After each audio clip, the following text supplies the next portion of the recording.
Good afternoon. Hey It Julie, how is. you doing? I'm good. How are you doing, Alan? Good. Good, good. We are live. It is Monday Matters. We are on our second episode, and I am so grateful that Alan has decided to join us this week. Alan, I really appreciate you coming today. How are you doing? Oh, doing well. Thanks for having me on, Julie. Really You're appreciate it. Yeah. you're hanging in here through the this pandemic stuff and all this new fun. Yeah, I mean it brings certain challenges, working remotely, working from home, brings its own set of challenges, but being from the IT world, we are staying busy and helping those that need to work from home do that. Excellent, excellent. Yeah. So speaking of, we might as well jump right into it. You're going to kind of talk a little bit about remote work and some things that we should be looking out for as business owners or even employees, right?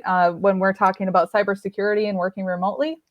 Yeah, a lot of the same rules apply whether you're at the office or working remote. And I want to cover one of the big things, social engineering and phishing email attempts. I would like to cover that. Um, email is the number one way businesses get infected. And and as your IT department, we can only do so much to protect you. We can only, put so much software on a PC and put a firewall in, and all the protections that we can put in place. The weakest link is the end user, and the end user clicking on a bad email, there's nothing we can do to stop that. And so we're just going to go over some phishing email, social engineering, some tips, some red flags, what to look out for. Phishing is a type of social engineering attack that's often used to steal data, including login credentials and credit card numbers. And it occurs when an attacker masquerading as a trusted entity dupes a victim into opening an email or an instant message or a text message. So there are certain things we can do to look out for to recognize when someone is trying to do that to us. So the social engineering red flags, one thing we look for is the from address. So if you don't recognize the sender's email address as someone you ordinarily communicate with, or it's from someone outside your organization and it's not related to my job responsibilities, or the email is sent from someone inside the organization or from a customer, vendor, or partner and is very unusual or out of character. You look for suspicious domains like the from address where you see the at, and in the example it says yourorganization.com. If you see something weird like Microsoft spelled the wrong way or something like that, that's something else to look for. If you don't know who sent it to you personally and they were not vouched for by someone you trust, you should raise a red flag to you. Or you haven't done business with them in the past, or it's an unexpected email. If you receive an email from someone that you're not expecting and it has a hyperlink or an attachment, do not click on it, and it should be a big red flag. Going to the hyperlinks, one thing you can do with hyperlinks is you can move your mouse over the top of the hyperlink, and we'll demo that in a little bit. But you can move your mouse over the hyperlink, and it'll show you exactly where that hyperlink is taking you to. And if it's different than what is expected or what the hyperlink reads in the email, you should be very suspicious of that. That's a big red flag. Also, if you receive a long hyperlink with no further information and the rest of the email is blank, that would definitely be a red flag. You wouldn't want to click on anything on that.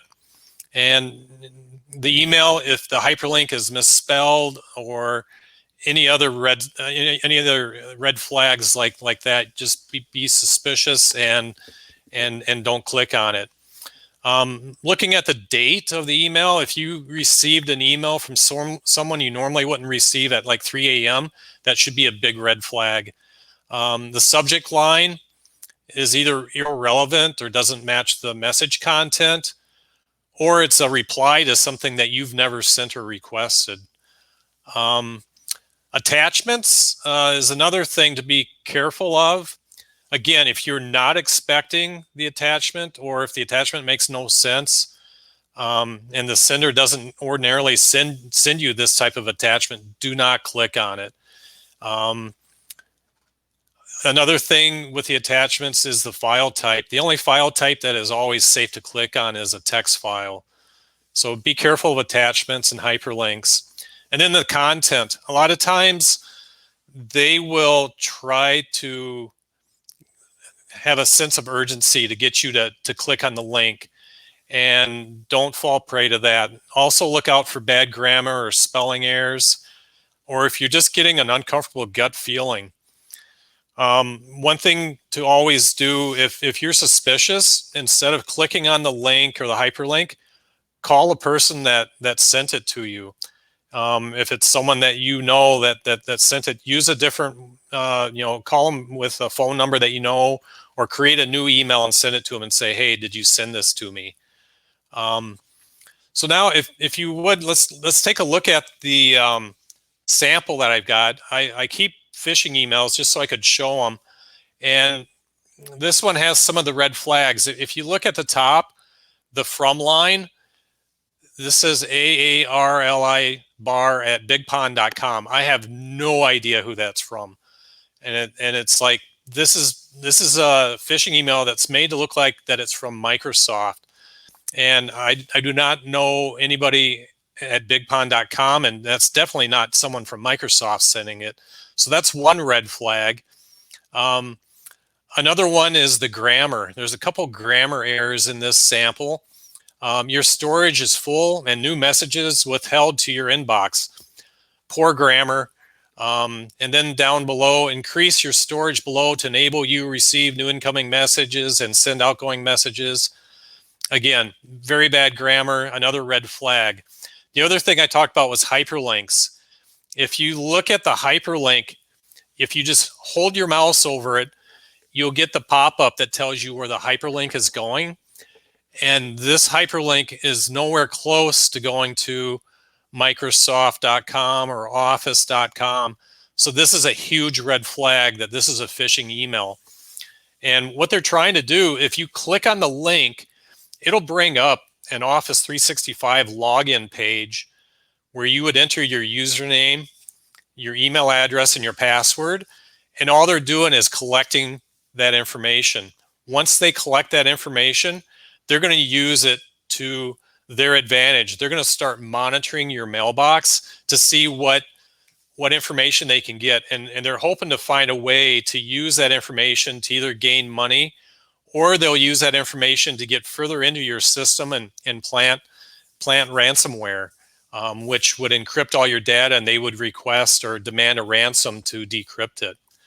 So just some things to be on the lookout for in regards to phishing and some red flags.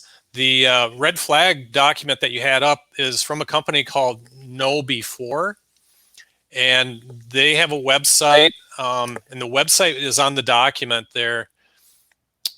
Well, the KnowBe4 is the way they spell it, the KNOWBE4. So knowbe4.com is their website, and that's where we got this document. There are some other websites that are really good in regards to cybersecurity. I just brought one up on my screen, staysafeonline.org. This is a very good resource for anybody to go out there, and you'll find all kinds of information on cybersecurity training, how to be safe when you're remotely working.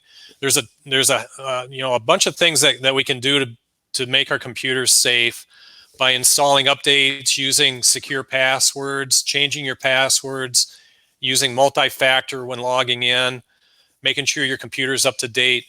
But again, the number one way that businesses get infected is through phishing emails, like the example that I showed. And we need to be good about recognizing them and not falling prey to them and getting too click happy. Think before you click. That's really interesting and also scary. Yeah, I've seen cases where a business fell prey to a phishing email like this, and they wired $250,000 by mistake. Wow. Yes, so That's it enough to gets break a small business like mine. exactly. It would mine too. It's real scary. They're the bad guys are out there, and they're willing to do whatever they can to get money. They're after money is what they're after, and they're getting better at their phishing techniques. They're getting the grammar's getting better. Their techniques are getting better to where it looks just like a real email, but it's a fake one. Oh yeah, I've gotten a few as of recent. Say, is there any way as a business owner who, or even just the manager of the business, is there any way that we can avoid getting on these lists so we don't get the emails at all?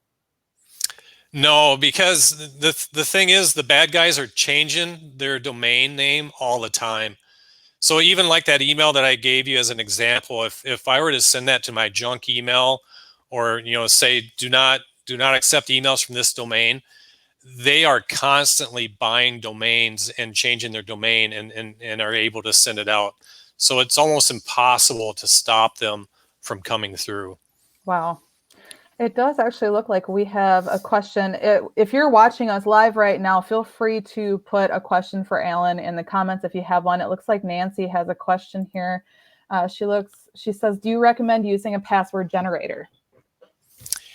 Yes, I do recommend using a password generator. They're helpful to creating those passwords that aren't dictionary words. So the thing is with a password, you want to create a password that you can remember, and you don't necessarily have to remember it if you have a password manager, but you want to create a password that's not a dictionary word. That's the biggest no-no in creating passwords is if it's able to look that up in the dictionary, it's easy to crack. So I highly recommend password generators to create your password.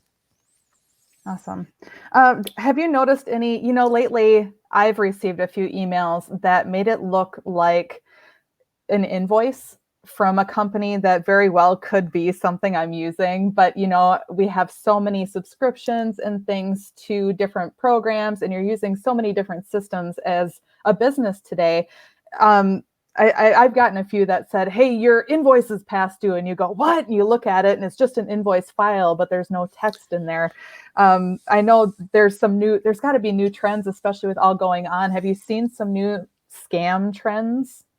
Yeah, like you said, that they'll do the invoices. Another thing they'll do is voicemail. There's a lot of systems now generate your voicemail gets generated and put into an email. So there's a scam out there that says, "Here's your voicemail. Click here to get it," and it's a Oh, fake one. Um, that's another example. Another one would be scan documents. A lot of businesses have multi-function devices where you can scan a document and send it off to an email, or it'll create it as a PDF, and then you can attach it to an email. That's another one they try to use. The bad guys will send a fake email that says, here's your document from your Xerox scanner. Click here to retrieve it. And, the first thing was like, well, I never scanned that, so I'm not going to click on it. But they're trying all kinds of things. And now with the COVID-19, there's a lot of like World Health Organization type emails coming out, or from clinics that are tracking COVID-19 infections. They're sending out emails like that and trying to get you to click on a link within the email. oh, how scary. It looks like Yeah, Nancy actually has a follow-up question to her previous question. Are phrases safer than single words for passwords? great question. Yes, phrases are safer than single words as long as you do not include dictionary words within your passphrase. So to create a passphrase, you could take just like creating a sentence, like my dog's name is Fido 2019 or whatever. So by having spaces within the passphrase and exchanging some letters out with some numbers or punctuation to mix it up a little bit, you can create some very good passphrases that are really long, which it does make it more secure. And yes, passphrases are better than single words. So good question, Nancy. That makes me wonder if I've seen people use numbers in the middle of words that make the same. So, say you were going to say the word rate and it's R8, the numeral 8 instead of ATE. Is something like that, or do they know better than that? They're getting better about cracking those. So like Okay. replacing the at sign versus an A. The bad guys are starting to come around. So just, gibberish, letters, numbers, punctuation put together is better. And that's why using like a password manager is important. So you don't have to remember those passphrases or those passwords. And they're just gibberish. And then you just do a copy and paste to put them in wherever you need them. Awesome. Looks like we have a viewer giving us an example. Tyler, thank you. Yeah, yep, that's an excellent passphrase there. Awesome. So, I'm curious. We're talking about being attacked through email from these bad guys, but as someone running a business, I'm curious if you have any recommendations for requesting or sending potentially sensitive information, such as maybe tax documents from a remote employee or recurring payment options from a client. Are there any ways as a business owner or any systems that you recommend that we can use to get on top of that so we ensure that those transactions are safe? Yeah, I guess just to be sure that your system is using encryption. So if you have a website that your clients go to, make sure you're using HTTPS, which means that it's encrypted, so that you've purchased a security certificate and your website is encrypted. Most websites nowadays are, but just making sure that your website that you're using for payments, that it's encrypted. Also, whenever you're sending email, you can think of an email as the same as a postcard. So the postcard has no envelope. You write on the back, "Dear Mom, it's great being in Florida. It's so warm down here. Wish you could come see me," or whatever. Anybody that sees that, the postman, or if anybody takes it out of your mailbox, they're going to be able to read that, right? So you think of email in those same terms. So if you're going to send anything that has social security number, account numbers, or anything like that, you need to make sure that the email is encrypted. And there are some different systems out there that Microsoft has a way of encrypting emails, and some of the other providers that you get your email through, there are ways to do email encryption. Okay. Is that a simple Google, or is that something that we should be contacting you to work with on? Yeah, it's a little, you can Google it and see what's out there. I don't have one that comes to mind right offhand. Okay. But we definitely, if anybody, if you want to get to me and email me, I can certainly provide you some information. But there are some tools out there that you can use to encrypt your email. And I'm sure if you Google it, you'll find it Might find too. a But few. you definitely can contact me. Yep. Awesome. Well, if you're And then looking for I'll Alan, Google it. oh, cool. Yeah. That's all I do all day is Google. Don't we all? I feel like we all Yeah. live on there. If you are looking to contact Alan, I do have their website, Midwest IT Systems website, and their tag for Facebook down at the bottom of the screen. I'm not seeing any more questions from our audience. I do have a few questions that maybe aren't completely related. Just curious, based on your industry knowledge, do you care to make any predictions on what our future looks like? Is there anything business owners should be looking to implement to stay ahead of the curve? Well, I'm seeing a lot more. Of course, everyone's working remote. There's been a lot more remote workers. I'm seeing a lot of companies saying that they're going to adopt it and do more work, remote work, for their employees. So giving them that as an option for their employees to be able to work from home or wherever. Just got to make sure when you're doing remote work that a lot of the same things apply as if they were working in the office. You need to make sure that your computer is up to date with patches. Make sure you're using good passwords. Make sure the firewall at home needs to be up to date. Make sure that it's got new firmware. Make sure that you're not using the default password for your firewall. Using a secure means to communicate back to the office through a virtual private network. Do not use public Wi-Fi. Don't go to a coffee shop and use public Wi-Fi. Public Wi-Fi is easily hacked. They can easily see what you're doing and what you're sending back and forth. It's very insecure using public Wow. Wi-Fi. I see a lot of people doing that. They go to the local coffee shop and they work all day. Is it just a matter of when we're sending sensitive information, or should we not be accessing that at all? I